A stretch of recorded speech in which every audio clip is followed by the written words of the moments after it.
All right, what's going on, everybody? Big news today. A story broke. Two UK websites, Daily Mail and The Sun, they broke a story today, this morning, that the Tyson Fury Deontay Wilder third fight was off. I guess they were claiming that the rematch clause expired. There was a certain time frame that was allowed to go by before the fight. It had to take place within that time frame, and if it didn't take place within that time frame, then the fight would be canceled, and they wouldn't. Tyson Fury would not be required to fight Deontay Wilder because of a specified time that the fight had to take place. So there was like a supposedly they were alleging that there was a clause in the contract that the fight had to take place within a specific amount of time, and if it didn't take place within that time frame, then Fury would be freed of the contract, allegedly. But Shelly Finkel,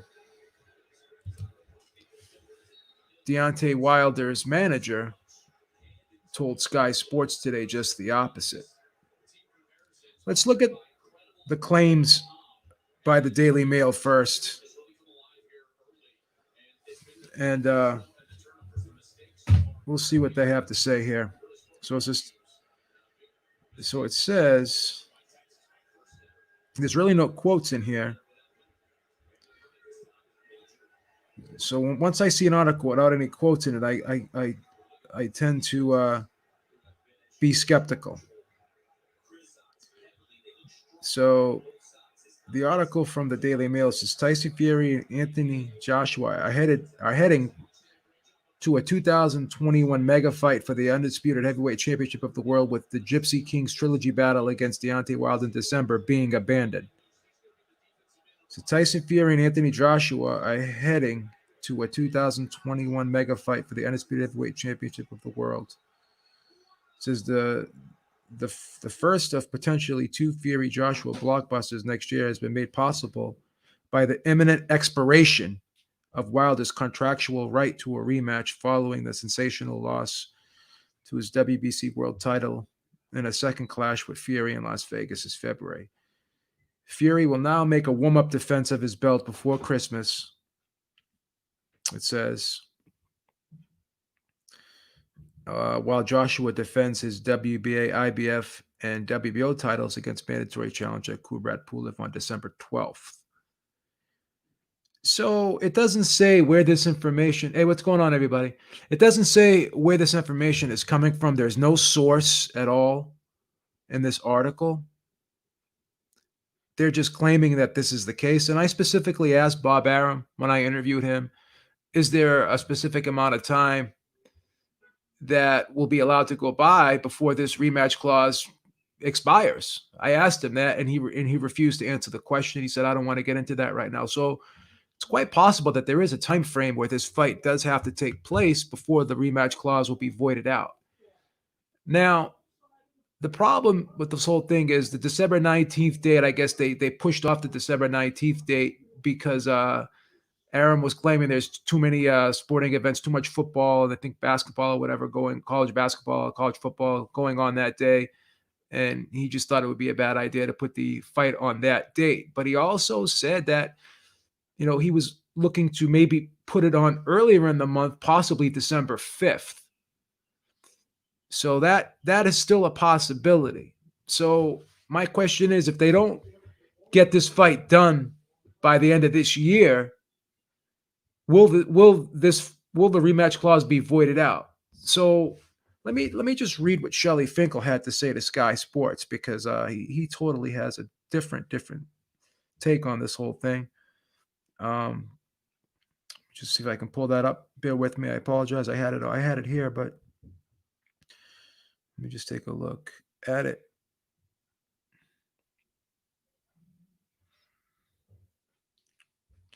If I could find that. Shelly Finkel made a statement to Sky Sports. Okay, here it is. So the title of this article is Deontay Wilder's team have denied a media report that a third WBC heavyweight title fight against Tyson Fury has been abandoned. And this one actually has quotes in it. So Finkel says they are wrong. We will fight in December, Finkel told Sky Sports. And it also says promoter Eddie Hearn revealed last month that he was ready to send out a formal contract for the undisputed world title fight between Joshua and Fury, provided that both British rivals won their next fights. Okay. So that's the only quote from Finkel. And then it also has some quotes from Bob Arum in it. It says, I'm very sure you're going to see two versions of that fight in 2021. I think we're on the verge of now papering that deal with Bob Arum. We have done it. We haven't done it yet, but all the conversations are positive. This is Eddie Hearn talking about the negotiations with Bob Arum. Said we have a lot on our plates with the pandemic, making sure we keep boxing alive and trying to deliver those fights for AJ and Fury. But I think 2021, I'm very sure you'll see those two fights. Well, we don't know. Again, you're putting the cart before the horse. Everyone thinks that Joshua's going to beat Pulev, and he very may well do so. But we thought that in the first fight with Ruiz too. Once again, talking about fights before that, talking about a potential fight before these fighters have their next fight. Before these guys take care of the next fights that they have in front of them is a bad move. I hate when people do that. I hate when fighters do that. I hate, credit to Tyson Fury.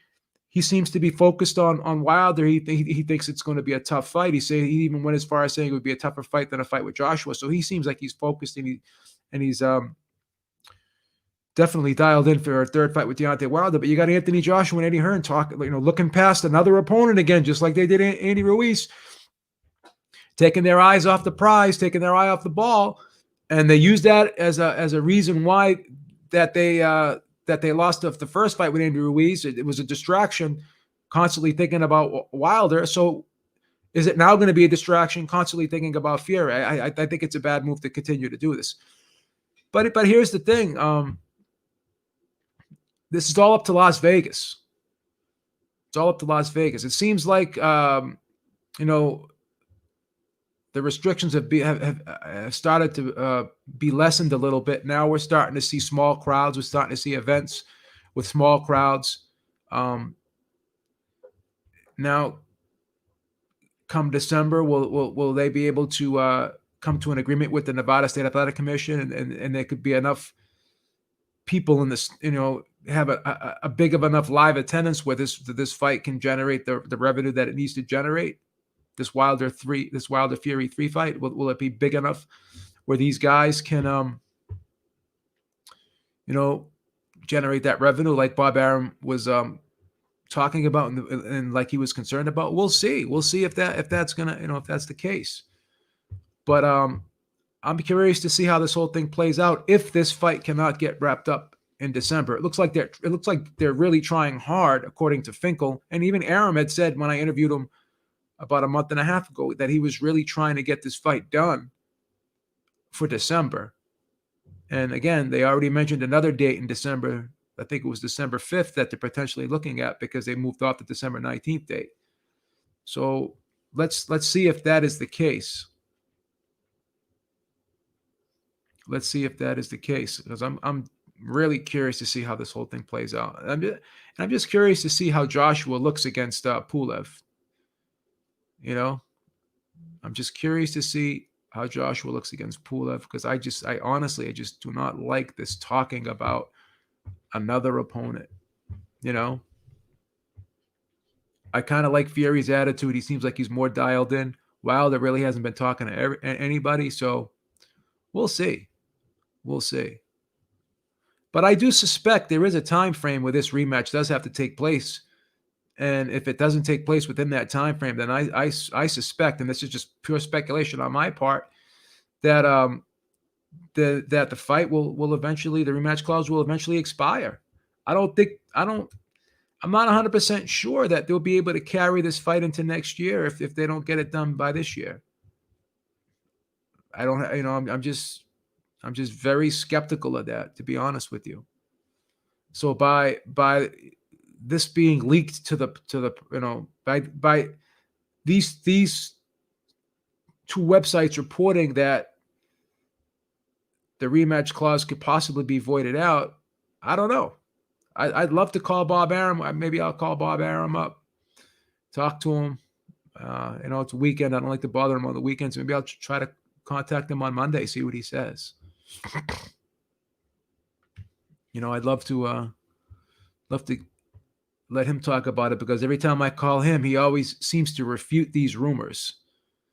So, but again, I hate it when these websites, now they didn't even cite a source.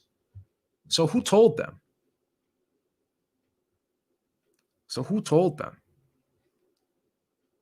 It's just very irresponsible that a website can just sit there and come out with information and not have to source what they're claiming. Once again, this boxing media is just really turned into a circus. And it's really, really disturbing to hear things like this, especially since Finkel has refuted the claims. So, yeah, I mean, I don't know what else to say, man. What's going on, Dale? How you doing? I don't know what else to say. It's more rumors coming out. Haven't heard anything from Eddie Hearn on this. He hasn't refuted anything. Let me see if I can check out Eddie Hearn's Twitter, see if he has anything to say about this.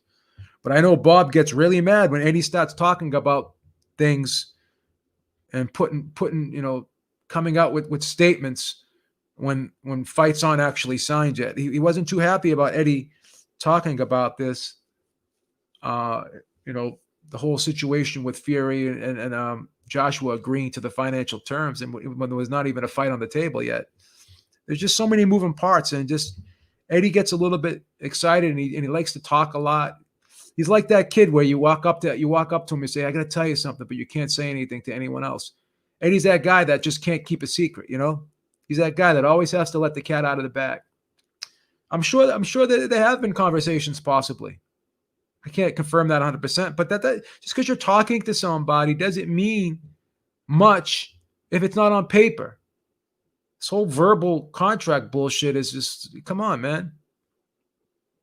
So let's check out see if we can check out Eddie Hearn.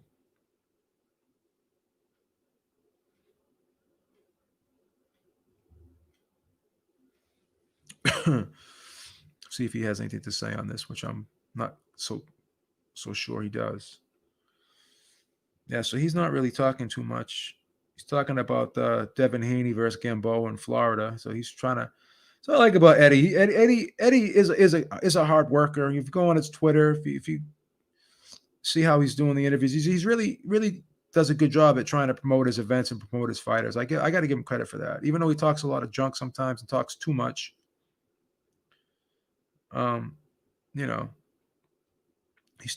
can't take away from the fact that he's still a hard worker. Wow, Katie Taylor's already got another fight lined up. That's amazing. That's amazing. So yeah, I mean, it looks like that it seems to be, according to Finkel, that this is a rumor. We'll see, man. Only time will tell. Only time will tell. Only time will tell. But again, Daily Mail's come out with stories before. They're kind of like UK's version of the National Enquirer. What's going on, Raph? How you doing, brother? Nice to see you. Always a pleasure to have you in the chat. Very happy to see you. I'm sure you're excited about next week with the Lomachenko fight. That's a big event. Yeah. So we'll probably go live for that event. Do a live fight cast. Haven't done a live fight cast in a long time, guys.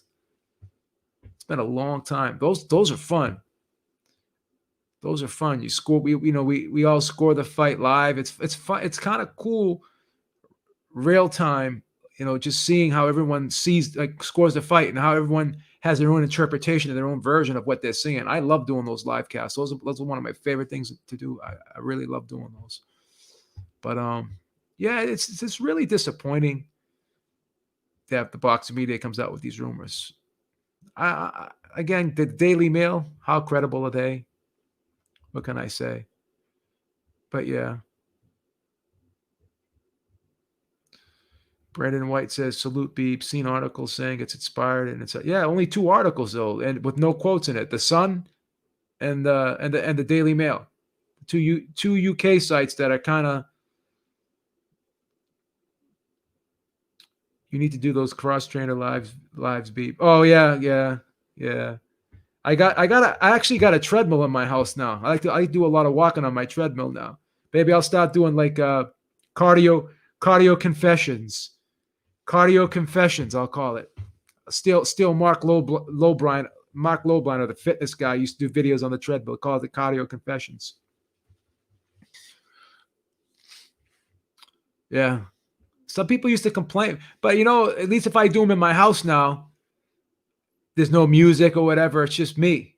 When I used to do those cardio, those videos on the cross trainer, I remember I used to do those, and I used to do those, and they used to do them inside the gym, and the music would be playing, and people would be complaining that like how the sound quality was bad because you could hear people talking and whatever. But yeah, maybe I'll start doing those again on the treadmill. That's a good idea, Ralph.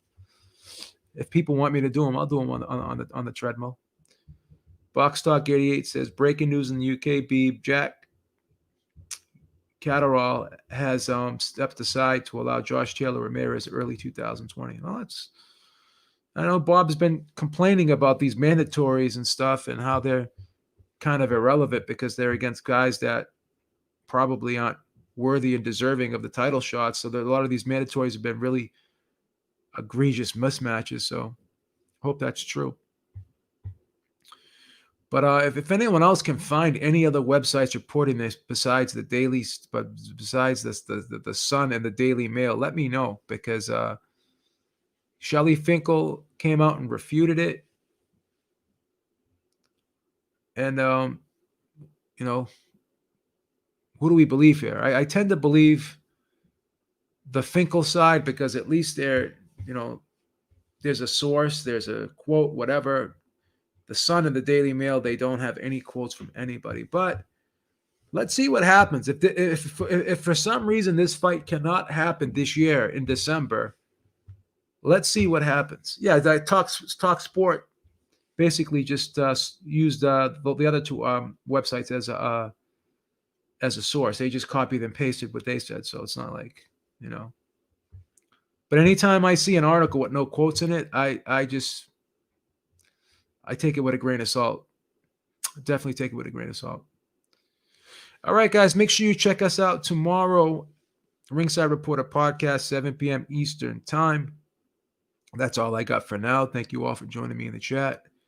Have a great day. Be safe, and I will talk to you all soon. Peace out, everybody.